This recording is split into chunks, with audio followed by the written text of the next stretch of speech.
of you are ever like the psalmist? You proclaim at the beginning, oh, this is what I believe, this is what I think, and then you go, and then there's this, and this, and this, and this, and this, and this. And all those fears, all those struggles, all those questions come up. And we want to believe this. We have this strong proclamation of our faith. But we have to live in this, don't we? And those questions can lead us on tremendously enlightening journeys. But sometimes it's hard to take the first step down that road. So I decided to start this week, this whole time, when we're going to ask different questions all through this season. I decided to start with just a tiny little question. When do you fear? Doesn't challenge most of us, does it? That fear that invades, that fear that gets in our way, doesn't make it hard at all, does it? Do not be afraid is one of the most oft repeated verses in the Bible. Again and again in many different ways it says, don't fear, don't worry, don't be afraid. And it's because fear invades on a regular basis. It enters our life in so many ways and through so many people and situations, and we have to figure out what to do with it. And it's not because the fear is not real. Acting as if it's not real doesn't solve it, does it? We have to figure out what to do with the very real fears that are there. Nikita Khrushchev, the premier of Soviet Union so many years ago, was part of what he did was try to move beyond where Joseph Stalin was at, because Joseph Stalin did a lot of fear-based stuff. And so at one point he was censoring some of what Stalin had done, and somebody yelled out from the audience, says, "You were one of Stalin's colleagues. Why didn't you stop him?" And he immediately looked down and said, "Who said that?" This agonizing silence fills the hall. No one dared speak until Khrushchev silently spoke out. "Now you know why."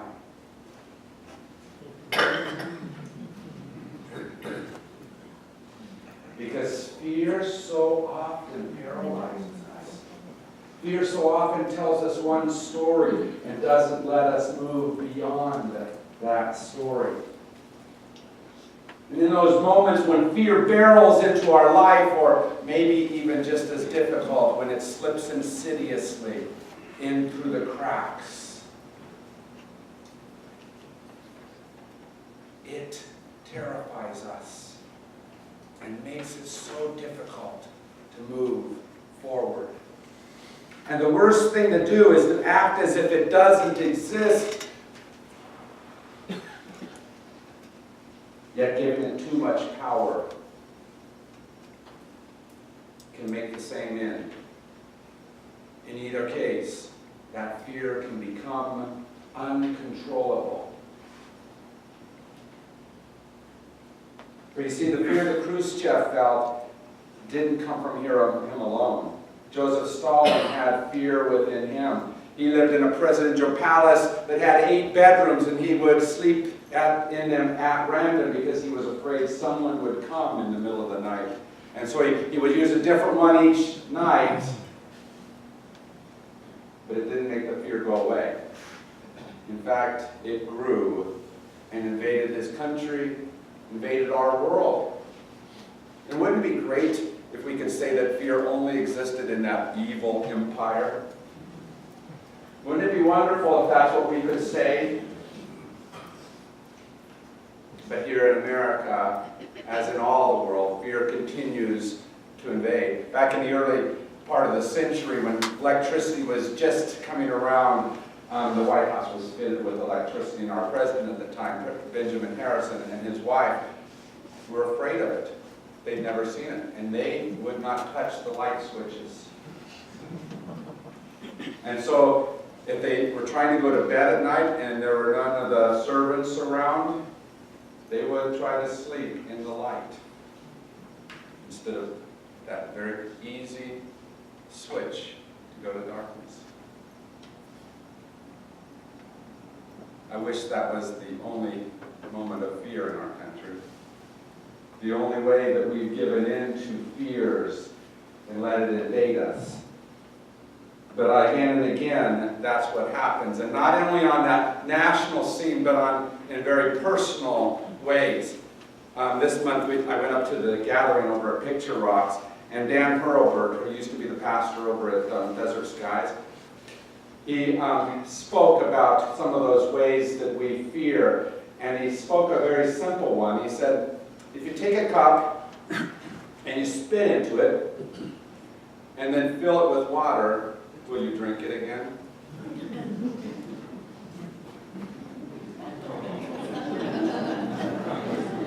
What are you afraid of?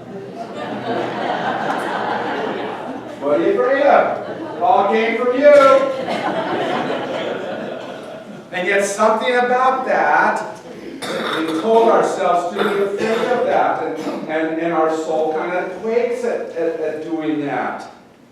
Right? And it fills us with some kind of fear, sometimes an inexplicable fear, some of those boundary issues that we've made out there. And there's all kinds of issues that we've made that way. We've made religious boundaries and saying, don't do this, you act this way. We've made cultural boundaries, we've made national boundaries. We've set these limits that say this is the way it works. We have a hard time overcoming the fear that keeps us from going past that. Let's go back to that question of drinking.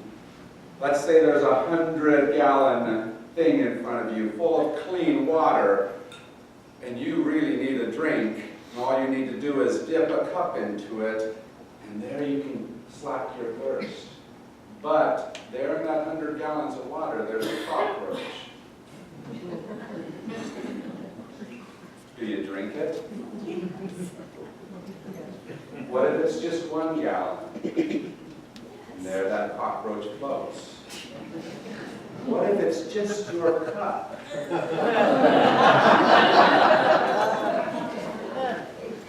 How much does that pollutant make it so that you can't move forward? How big is your fear? How does it get in your way? How do you allow it to stop you?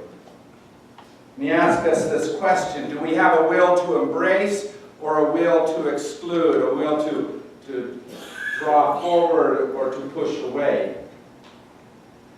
And it's a difficult question because we all have boundaries. We all have places where we've taught ourselves to fear that thing, to not go that direction. The problem with fear is that it changes us in one way or another. I watched that movie called Fear and Doubt at Ground Zero that was talking about 9/11 and the aftermath of that. And I think it's been a crucial 15 years since that moment. And what this movie dealt with was how people who had been in that building, who had faced that fear-invoking moment, what had happened to them. And some people who had had great faith beforehand, lost it all because of that moment of fear.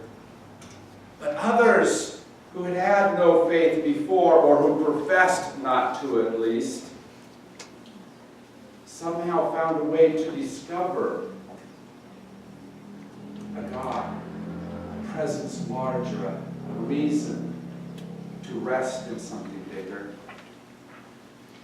What's different? That fear can transform us one direction or another. Janus Rus was a German who lived through World War II. Quite a fear-invoking time, isn't it? And he, because of the Nazism around him, gave into and became part of that perpetuator of evil. And so as the war ended, his fear of what they would do, those others, whoever they are, made it so that he made a choice to hide in his sister's house and to never go out the door. And he'd hear the happy voices outside that told him that things were healing, but he couldn't leave. He wouldn't even leave when his mother passed away. There he sat inside of his self-imposed prison until one day his sister bought a supply of bread that somebody deemed was too large a supply for just her, and they followed and discovered him. And he said, if they hadn't have come, I would have never have left. He sat in that house for 32 years, trapped behind those walls. And when they finally found him and brought him out, he said, I'm so happy they did this. You see, because his fear had become his prison, as it often becomes the prison for many of us in so many ways. He locked himself away and was unable to escape for half a lifetime. And yet, post 9/11, I believe America has locked ourselves in a prison. In a prison caused by that fear, and which continues to assert itself in so many ways. In our personal lives, in our personal fears, in our community life, in our politics. And we're still reacting to that fear which was placed there instead of somehow moving ourselves beyond just that fear. And we built that fear into how we teach our children. In 1985, and again in 2015, they did this survey of children in America, and they asked a simple question. And they said, what is your biggest fear? I want you to hear the contrast of the answers between 1985 and 2015. In 1985, one of the top 5 answers was animals. In 2015, it was divorce. 1985, being in a dark room. 2015, nuclear war. High places, cancer. Strangers, pollution. Loud noises, being mugged. See the difference of what we taught our children in those 30 years? We taught ourselves to be afraid. We live in the reality of those stories that we've decided to tell each other, and we've decided to let be true. We continue to live with a lot of fear inside of us and around us, and we've instilled larger amounts and deeper levels of that fear. And I believe it's because we choose to look just at that which we fear. We allow that thing we fear to invade in such a way that it's all we see. And we're so busy battling that unwanted thing, so occupied with the negativity that exists in it, that it blinds us to anything else that might be possible. When Francisco sat here at St. Francis, you might remember that there was another Francisco who was also in sanctuary. His name was Francisco Aguirre. And he was at the Augustana Lutheran Church up in Portland, Oregon. And he had a family, as did our Francisco. And one of the members of his family was a 17-year-old named Moises.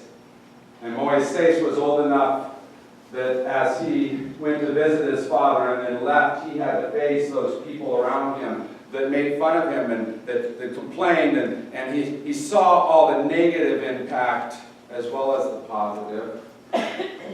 And he felt that pushback from the community that said immigration is so horrible. Why is your dad doing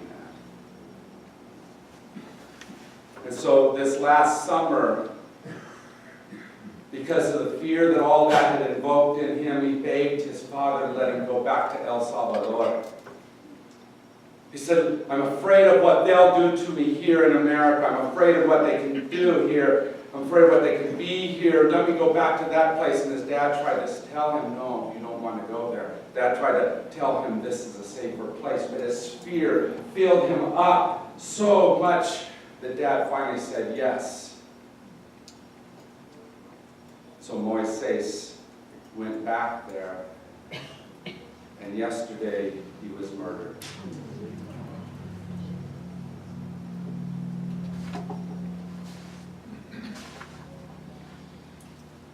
The Course in Miracles tells us fear is simply a mistake. Let me not be afraid of truth today. But see, we have to, in order to know that, we have to see more than just the fear and whatever reality it seems to place in front of us. We have to choose to somehow see past it. See something more, something greater, something that allows us to see a bigger picture. We have to know that our fear doesn't tell the whole truth. And we have to learn how to see and trust in that larger truth, the one that's hidden behind that noisy, all-consuming fear that's right in front of us. We have to choose to believe in it more than fear. Psalm 27 speaks about that hoped-for belief. And it ends with those wonderful words that say, stay with God. Wait on God. In the midst of fear, we have to choose to be the ones who speak that message to each other. And not just here. Because this won't get solved just because we're waiting on God. And we're believing still. We've got to speak it on a regular basis outside of here. And sometimes, oftentimes, the most important time that we do that is with those people who have fear that we know is just false. Because we disagree with it, it's easy for us sometimes to push that fear out and say, I don't give any credence, but somebody else is. And we have to learn how to speak into their life in such a way that says, wait, God's still at work here. God's still moving here. There's something more important.